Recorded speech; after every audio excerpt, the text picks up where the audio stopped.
अस्सलाम वालेकुम, welcome to my YouTube channel video update tech. तो कैसे हैं आप सब। आज हम इस वीडियो में CS403 मिड टर्म के जो मोस्ट इंपॉर्टेंट एमसीक्यूज़ है वो मैं आपके साथ शेयर करने लगा हूँ। बिना टाइम वेस्ट के चलते हैं हम अपने एमसीक्यूज़ की तरफ, लेकिन इससे पहले अगर आप मेरे चैनल पर न्यू हैं तो इसको सब्सक्राइब लाजमी कीजिएगा। सबसे पहला हमारा एमसीक्यू है, which feature database provide conversion from inconsistent state of DB to consistent state ensuring minimum data loss। तो मतलब इसमें ये बता रहे हैं कि जो डेटाबेस हमें प्रोवाइड करता है, मतलब जो उसके अंदर डेटाबेस की स्टेट्स होती हैं, वो अगर मिनिमम डाटा लॉस अगर हो भी जाए तो फिर क्या करते हैं उसको, वो फिर उसको इंस्टेंट उसको रिकवरी सर्विस मतलब रिकवरी देते हैं। नेक्स्ट हमारे पास, which of the following not a feature of context DFD। इनमें से कौन सा नहीं है फीचर जो DFD हो, तो वो हमारे पास सब प्रोसेसेस हमारे पास है जो इनमें से DFD डाटा फ्लो डायग्राम नहीं है। उसके बाद नेक्स्ट है the ER model. ER data model is example of conceptual, क्योंकि हम कंसेप्ट सोच रहे होते हैं अभी। उसके बाद नेक्स्ट हमारे पास, which of the following not one part of the, इनमें से एक ऐसा पार्ट नहीं है कि जो सेट ऑफ मतलब 5 set operation in relation algebra हो। मतलब उसमें हमारे पास यूनियन भी होता है, कार्शियन प्रोडक्ट भी होता है, सेट डिफरेंस भी होता है, बट डिवीजन हमारे पास एक ऐसा पार्ट है जो 5 बेसिक ऑपरेशन रिलेशनशिप अलजेब्रा में नहीं आता। उसके बाद नेक्स्ट है, which of the following is not true about rational tables. तो इसमें हमारे पास आ जाता है the sequence of row significant, मतलब नॉट ट्रू। वो कह रहे वो ट्रू ना हो, मतलब ईच रो यूनिक होती हैं, कॉलम यूनिक होते हैं, उनके नेम यूनिक होते हैं, कॉलम नेम सेम काइंड होती है, but the sequence of row is significant, मतलब वो सिग्निफिकेंट हो। Next, in conceptual model of university what type of relationship exist between grade and student entities. तो इसमें हमारे पास 1 to many का रिलेशनशिप आता है। वो कैसे आता है, जैसे हमारे पास ग्रेड कितना होता है, 1 होता है, बट हमारे पास थाउजेंड्स ऑफ स्टूडेंट्स होते हैं। नहीं, या इस तरह होगा, हमारे पास स्टूडेंट 1 होता है और ग्रेड काफ़ी होते हैं। तो इस तरह भी हम इसको कर सकते हैं। Next, which of the following function are not performed by a database administrator. तो इसमें हमारे पास आ जाता है कम्युनिकेटिंग विद डेटाबेस यूज़र, मतलब जो परफॉर्म नहीं करता वो है कम्युनिकेटिंग विद डेटाबेस यूज़र। जो यूज़र होता है वो कम्युनिकेट नहीं करता। विच of the following correct regarding data flow diagram. इसमें से हमारे पास करेक्ट कौन से, वो है creating increase level of details, मतलब वो क्रिएट करते हैं, इंक्रीजिंग बढ़ाते हैं अपने लेवल ऑफ डिटेल्स को। Which of the following is feature of primary key constant. तो इसमें हमारे पास आ जाता है unique identifier for a row within a database table, मतलब कि प्राइमरी की हमारे पास होती है जिसमें एक यूनिक रो हो डेटाबेस टेबल में, एक यूनिक। नींद आ रही है क्योंकि रात के 3 बजे और स्टूडेंट ने कहा था कि सुबह पेपर है, इस पर वीडियो लाजमी बनानी है, सिर्फ इस वजह से मैं वीडियो इसके ऊपर बना रहा हूँ। उसके बाद नेक्स्ट चलते हैं। नेक्स्ट हमारे पास है correct statement among the following. तो इसमें हमारे पास फर्स्ट है, role name are not technically necessary in relationship types when all the participating entity types are distinct. मतलब रोल नेम आर नॉट मतलब ये टेक्निकल नहीं होते, necessary is a relationship type when all the participating entity types are distinct. उसके बाद next हमारे पास है, मतलब ये consider the given solution relations to the instruction given below. Please note that F name and L name are also denote first name and last name। मतलब इसमें हमने बताना है फर्स्ट नेम और लास्ट नेम। मतलब अब यहाँ पे बता रहे हैं the two relation are union, मतलब दो रिलेशन हमारे पास यूनियन है, compatible since they are the same types of tuples. इसके बाद नेक्स्ट चलते हैं। नेक्स्ट हमारे पास है consider the following R and its sample data consider only tuples from the given relation. Employ number 110, employ number 11 मतलब department और project number. तो अब वो हमारे पास कह रहे हैं इनमें से करेक्ट जो कौन से इनमें से करेक्ट नहीं है, तो वो हमारे पास है the first of project number and department number hold over R, मतलब वो होल्ड ओवर आर के। और ये इम्पोर्टेंट भी एमसीक्यू है, ये वाला भी। Collection of related data is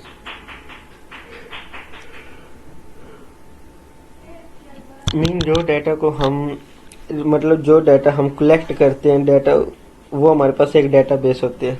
मतलब जो भी चीज़ हमारा डाटा होता है ना, मतलब कोई भी हम डाटा है जो हम कलेक्ट कर रहे हैं किसी भी चीज़ का, वो हमारे पास डाटाबेस कहलाएगी।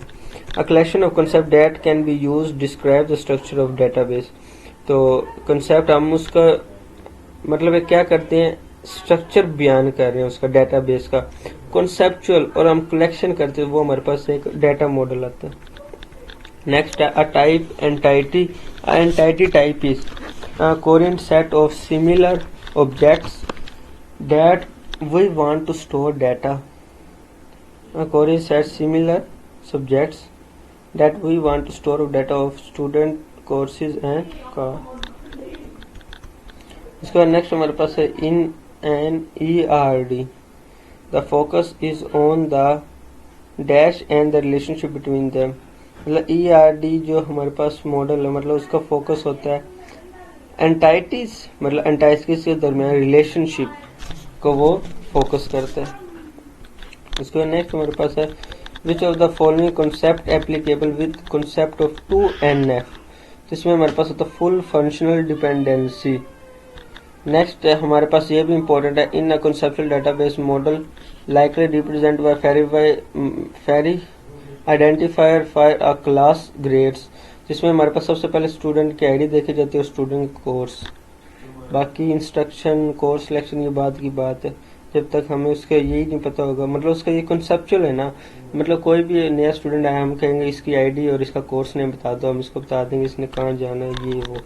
अच्छा, making a change the conceptual schema of database but not affecting the existing external schema is an example of logical data independency। उसके बाद नेक्स्ट हमारे पास है which of the following is not feature of context DFT।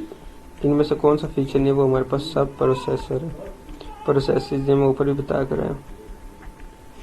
A design element does not require an entity table of the implement.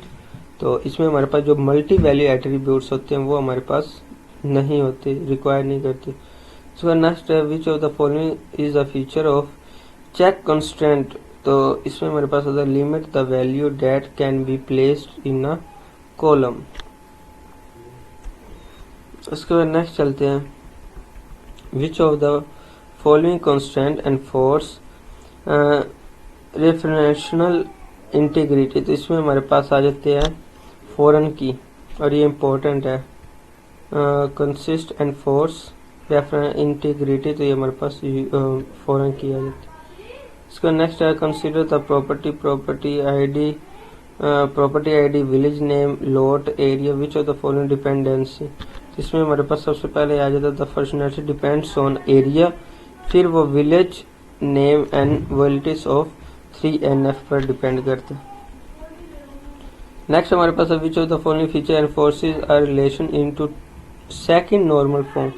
तो सबसे पहले तो हमारे पास आ जाती है मतलब एवरी नॉन की, मतलब जिसमें नॉन के एट्रीब्यूट्स होते fully function dependent on primary की, मतलब जो है ही नहीं नॉन की, उसके बाद क्या आएगा हमारे पास प्राइमरी की आएगा शुरू वाली, तो वो हमारे फुल्ली डिपेंड करते हैं उस चीज़ के ऊपर। उसका नेक्स्ट हमारे पास ये चीज़ है, इसके अंदर ये इतना बड़ा MCQ शायद ना भी आए, बट इसमें हमारे पास द FD3 वायलेट्स BCNF आ जाता है। उसके बाद नेक्स्ट हमारे पास है a relation consist of sets of tuples which implies that for any two tuples the value associated with one or more of their attributes must differ. मतलब कि वो बता रहे हैं कि जो रिलेशनशिप हमारा सेट ऑफ टपल्स से क्या होता है, वो फॉर एनी टू टुपल्स मतलब जो टुपल्स होते हैं the value associated with one or more than attributes must differ मतलब एक हो या मोर जितने भी एट्रीब्यूट मस्ट देन डिफर। उसके नेक्स्ट हमारे पास है which of the following function are not performed by database administrator.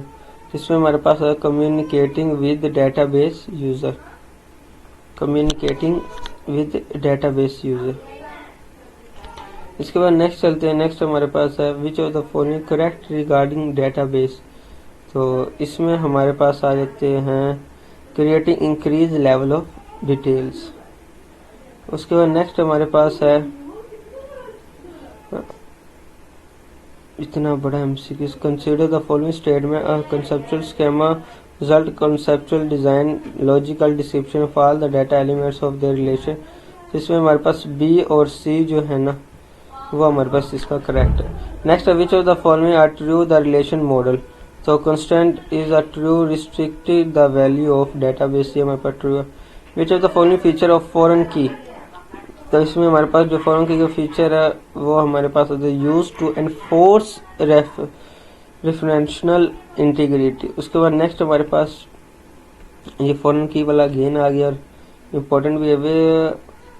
with following the constraint prevents any action that would destroy links between tables, जो tables के दरमियान links को destroy करता है। consider data value वो हमारे पास foreign की होती हैं। which of the following function are not performed by a database administrator। इसमें हमारे पास communicating with database user आ जाएगा। which of the following statement is correct with respect to entity integrity। इसमें हमारे पास entity integrity constraint specified that no primary key value can be null. Next चलते हैं। Next हमारे पास है which of the following correct way to implement one to many relationship design करे table. One to many relationship में हमारे पास दो tables हैं, एक हमारे पास प्राइमरी की एक फॉरेन की रिलेशनशिप मतलब प्राइमरी की एक होती है फॉरेन की हमारे पास मल्टी होती है। जैसे हमारे पास स्टूडेंट एक होता है बट बुक्स हमारे पास ज़्यादा होती है, तो वन टू मैनी रिलेशनशिप हम इस तरह बना सकते हैं। ये हमारे पास एमसीक्यू अगेन रिपीट हुआ है। The two relations are union compatible since they are the same types of tuples.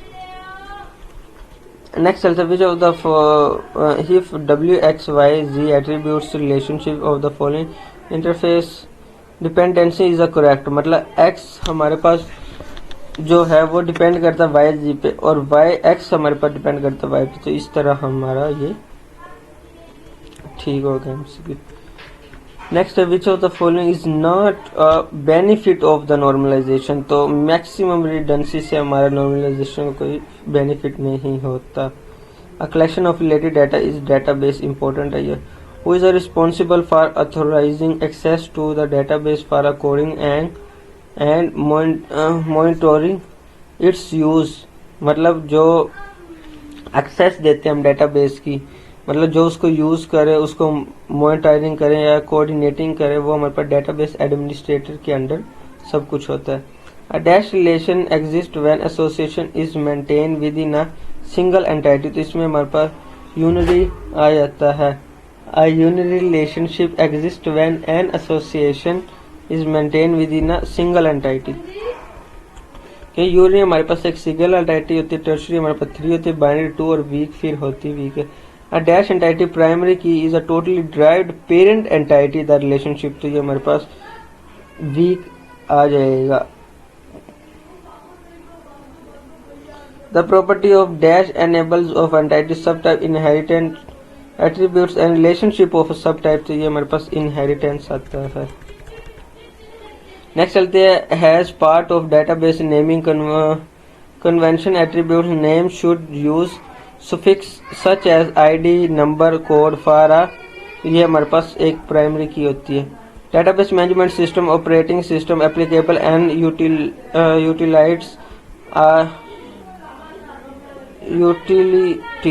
Utilities are the example of software मतलब डाटा मैनेजमेंट सिस्टम मतलब डीएमएस जो होता है वो ऑपरेट करता है सिस्टम को और एप्लीकेबल करता है और utilities are example of software. मतलब उसको ऑपरेट भी कर रहा है, उसको चला भी रहा है और उसको मैनेज भी कर रहा है। उसके बाद नेक्स्ट हमारे पास which of the following concept is applicable with respect to NF. तो इसमें हमारे पास आ जाता है फुल फंक्शन डिपेंडेंसी। नेक्स्ट हमारे पास ये मैं स्टेटमेंट ऊपर आपको पढ़ाया हूँ, every non key attribute non dependent primary key, ये भी पढ़ाया। A collection of a database ये इंपॉर्टेंट है। In ERD focus on dash relationship entities के दरमियान जो रिलेशनशिप को सख्त करता है। ये सॉफ्टवेयर वाला मैं आपको ऊपर पढ़ा कर आया हूँ। Which of the following 3NF transitive dependency and ये भी आपको पढ़ा कर आया हूँ मैं। आगे हमारे क्वेश्चन स्टार्ट हो जाते हैं। विच इज इंपॉर्टेंट और determine minimum cardinality is a relation with design database के minimum cardinality minimum numbers of times entity must participate in its relationship ensuring data integrity or guiding database constraint. Ensuring data integrity, it helps in enforcing a mandatory relationship between entities। मतलब ensuring data integrity हमारे पास क्या होती है, जो help करती है हमारी enforcing mandatory relationship के दरमियान और entities के दरमियान।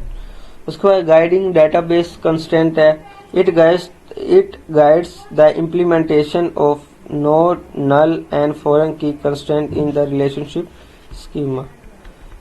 नेक्स्ट चलते हैं, what do you know about insertion normally। इसमें हमारे पास आ जाता है insertion normally occurs when certain data cannot be inserted into a database without the presence of other unrelated data।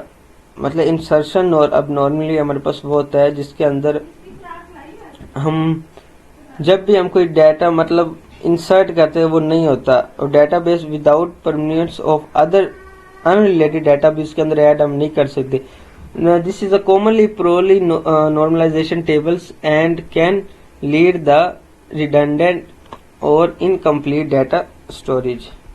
उसके बाद नेक्स्ट हमारे पास आ जाता है शॉर्टली एक्सप्लेन कंपोजिट की हमारे पास composite key is a primary key में two or more attributes that together uniquely identify a record in table. मतलब जो हमारे पास कंपोजिट की होती है हमारे पास एक प्राइमरी की बनाती है और दो से ज्यादा एट्रीब्यूट्स के दरमियान जो यूनिक आइडेंटिटी रिकॉर्ड करे टेबल में वो हमारे पास होती है।